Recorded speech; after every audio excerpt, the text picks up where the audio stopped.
सिंध की तारीख पर तहकीक के सिलसिले में मैं रुख सिंधी आप दोस्तों साथियों से मुखातिब हूँ। आप सबको मेरी तरफ से सलाम।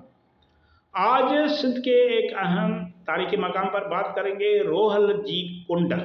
सिंधी में उसको कहते हैं रोहल जी कुंड। सिंधु तहजीब का एक अहम मकाम है। सिंधु तहजीब दुनिया की कदीम तरीन तहजीबों में से एक है, जिसके आसार आज भी सिंध, मौजूदा सिंध, बलूचिस्तान और पंजाब के मुख्तलिफ इलाकों में मौजूद हैं। भारत के मुख्तलिफ इलाकों में मौजूद हैं। इनमें रोहल जी कुंड एक ऐसा अहम मकाम है जो अपनी जाग्राफियाई महल वकू, सकाफती आसार और तिजारती रवाबित की वजह से खास अहमियत रखता है।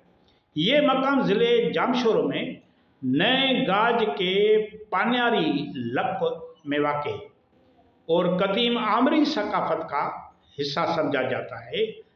आर्कियोलॉजिस्ट, तारीखदान मुगल हैं, उनके मुताबिक ये जो है वो कदीम आमरी सकाफत का हिस्सा है। रोहल जी कुंड नए गाज के बाएं किनारे पर वाक़ है, जो खीरथर पहाड़ों से निकलकर सिंध में दाखिल होते हैं। नए गाज जो ये लक तंग और लाहमवार है, मगर दीगर रास्तों के मुकाबले में ज़्यादा कदीम और आबाद रहा है। नए गाज एक बड़ा मोड़ भी बनाती है, जिसे मकामी तौर पर तिख जो खुब कहा जाता है। ये इलाका कुदरती हुस्न से भरपूर होने के साथ साथ कदीम इंसानी आबादी के लिए एक चैलेंज भी रहा है। इस पे आलचन ने तहकीक की है। इस मकाम से मिलने वाले बर्तन, बेल और बकरियों की छोटी मूर्तियाँ और रोज़मर्रा इस्तेमाल के औजार आमरी सकाफत से ममासलत रखते हैं, जो मोहनजोदड़ो की तहजीब से, मोहनजोदड़ो के शहर से भी पुराने हैं।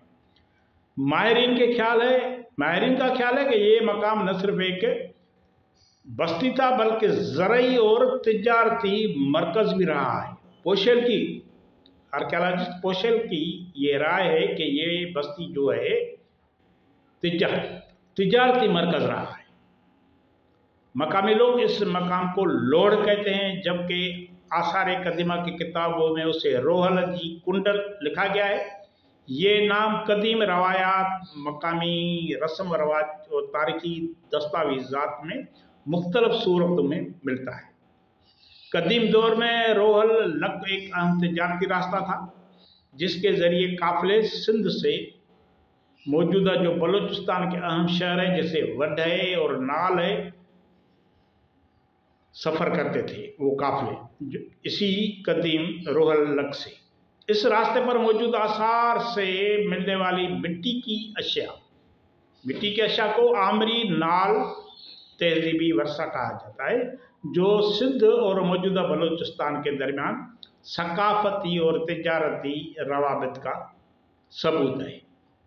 बरसात के मौसम में नए गाज का बहाव इंतहाई तेज और खतरनाक हो जाता है, जिसकी वजह से इस रास्ते पर आमदरफ्त मुकम्मल तौर पर बंद हो जाती है।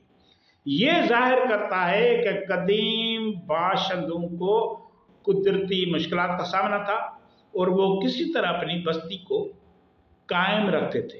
किस तरह कायम रखते थे, कौन सी मुश्किलात में उन्होंने इस बस्ती को बचाया। रोहल जी कुंड सिंधु तहजीब का, इंडस वैली सिविलाइजेशन का एक मुनफरद और अहम मकाम है, जो अपनी जगराफियाई महल वकू, आसार और तिजारती रवाबित की वजह से बड़ी अहमियत रखता है। ये मकाम न सिर्फ आमरी सकाफत की नुमाइंदगी करता है, बल्कि कदीम सिंध के कदीम तिजारती और सकाफती रवाबित का सबूत भी है। इसकी मज़ीद तहकीक से सिंधु तहजीब के इब्तदाई मराहिल, जो मोहनजोदड़ो की शहरी तहजीब से पहले के इब्तदाई मराहिल के बारे में मज़ीद मालूमात हासिल की जा सकती है। आपकी बड़ी बड़ी मेहरबानी।